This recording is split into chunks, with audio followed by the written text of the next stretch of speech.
Gen X Memories presents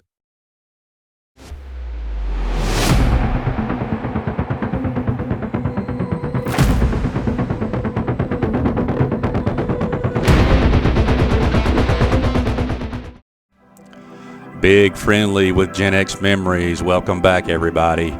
In today's video, we're going to be checking out a Breakout clone called Fireball by Arcadia. This is one of those games that came on cassette tape that you had to load with the Starpath supercharger. Now, there are some great variations on this game, and I'm going to show you all of them. This is not a game that I can talk and play at the same time because it requires a lot of concentration when things get crazy. But I'll play some games and I'll show you the different variations, but it really is a cool game. If you've never played this one, you need to check it out. Okay, let's go ahead and get started. Now in Fireball, you play a juggler. Apparently a juggler that can only juggle 2 balls at a time, but hey, whatever. Now the default variation of the game is called Fire Trap. You can catch a ball with your left or right hand by simply touching it. Now you can only hold it for a few seconds because it's hot. But if you want to go ahead and throw it, just press the button on the paddle and it will throw it. Now if you got it in your left hand, it will throw it toward the left, typically. Same thing if you happen to have it in your right hand, it will throw it right, typically. Now see right there, I caught both of them. You see how they both went in opposite directions? It usually will do that. Now the cool thing, one of the funnest things about this game is when the score really starts to rack up. Now it will happen a lot more in the next level when you have 4 balls in play at one time. Now as you clear each board, you'll have to there'll be more balls you'll have to juggle around, so to speak. So it becomes more hectic. Now another thing you can do, if you want to add another ball to the field, you can tap the paddle like 3 times real fast and then add another ball. I just died. You get jerked off the stage. And what can be a pain in the ass is sometimes when things are really hectic, you're doing all you can. You know, you're mashing them. You'll have 4 balls coming down at once. You can only hold 2, so you're hitting the button as fast as you can to sling them, you know, to catch the other ones, and then you'll add another ball. So that's kind of a drag. Okay, now we're starting on another level. See the score? That's cool, isn't it? But you see things start coming down a lot faster.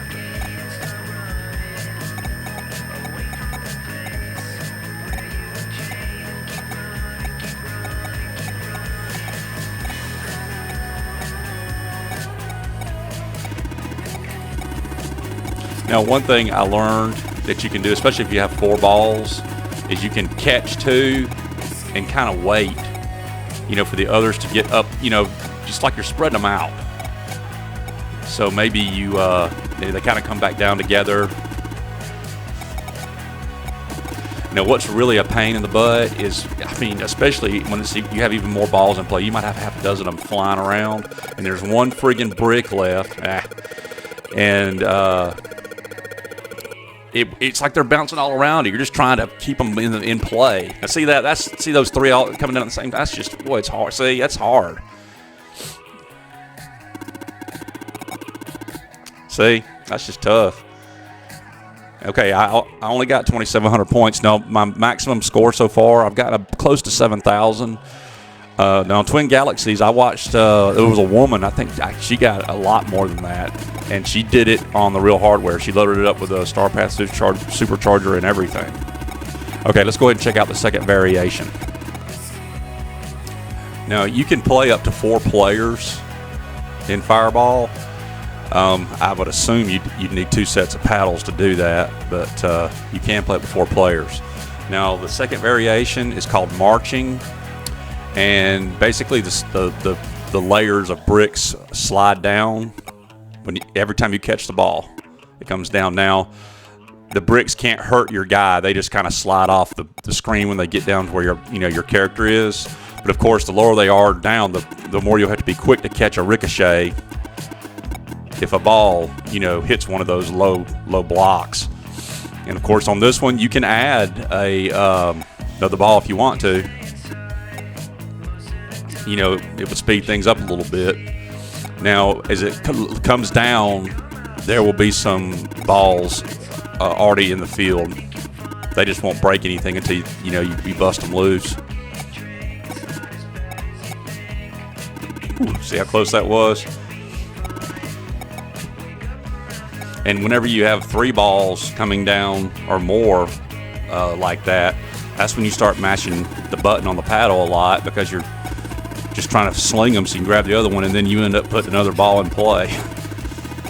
Oh, you get 5 turns per game, five chances.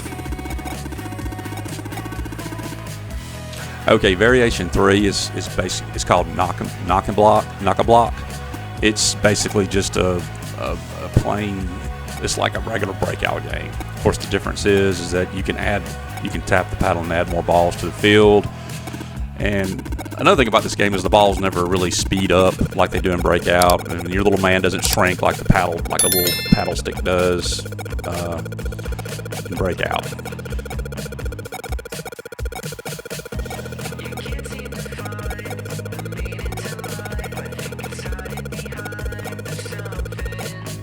Okay, variation 4 is called Migrating, and basically on this one, the blocks shift in opposite directions each row, so it kind of messes things up. You'll think you'll have an open spot, and then that it won't be. But other than that, I think that's about it for that one. That's pretty cool right there, how it gets trapped in there like that. That's pretty neat. I'd say so far, this is my least favorite of all of them. Well, this is the regular Breakout one. I think I like the first 2 the best so far. The default game and the one where the walls march down toward you. All right, let's go ahead and check out variation number 5.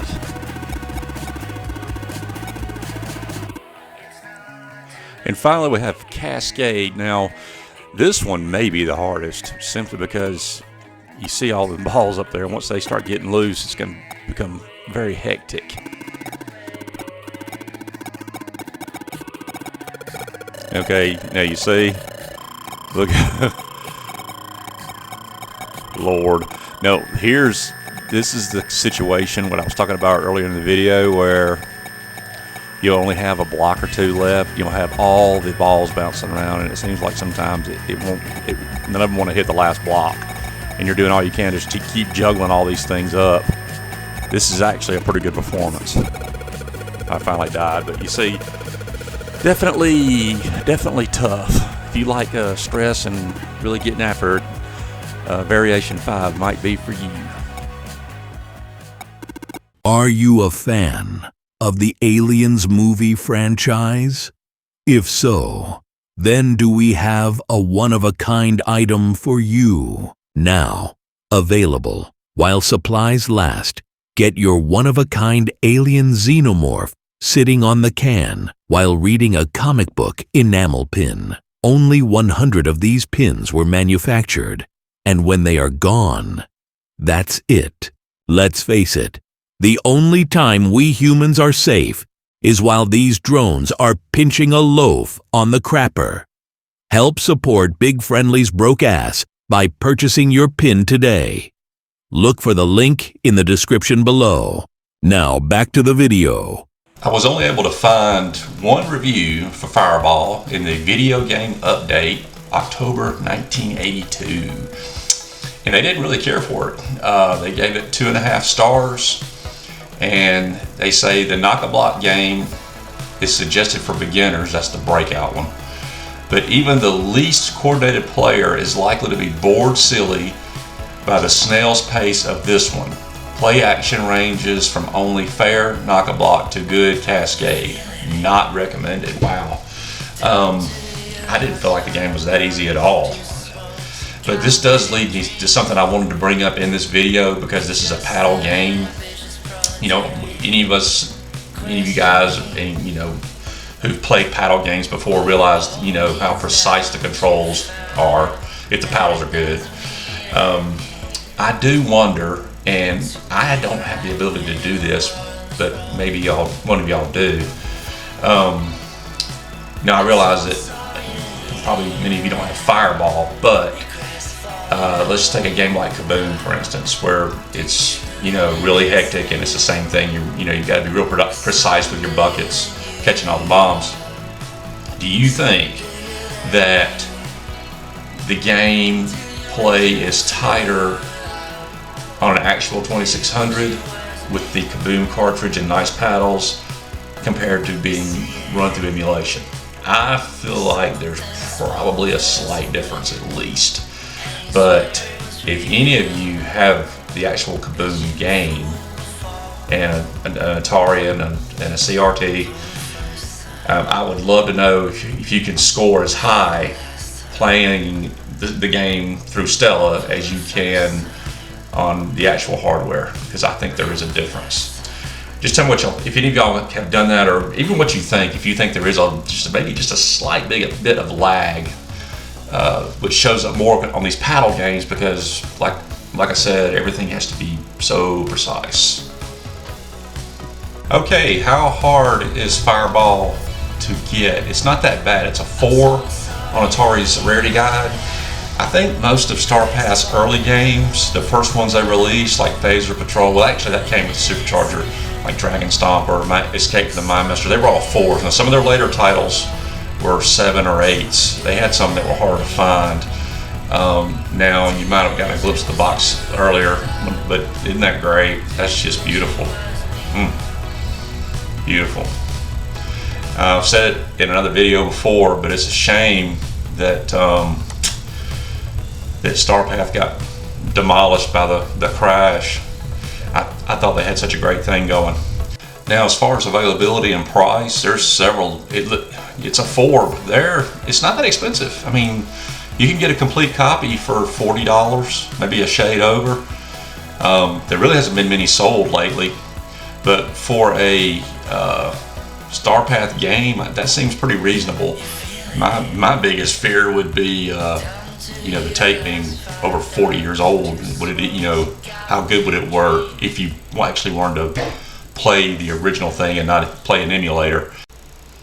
So, have y'all ever played Fireball? What'd you think? I think it's a nice improvement over plain Jane Breakout, that's for sure. I am curious about that lag though. Okay, I gotta always do the shout out for these guys for their awesome websites that make these videos a lot easier to make. Thank y'all so much if you made it to the end. If you haven't subscribed to the channel, please do hit that like button. And hey, if you know somebody you think might like it, share it with them. I'll see you on the next one. Thank you so much. Bye-bye.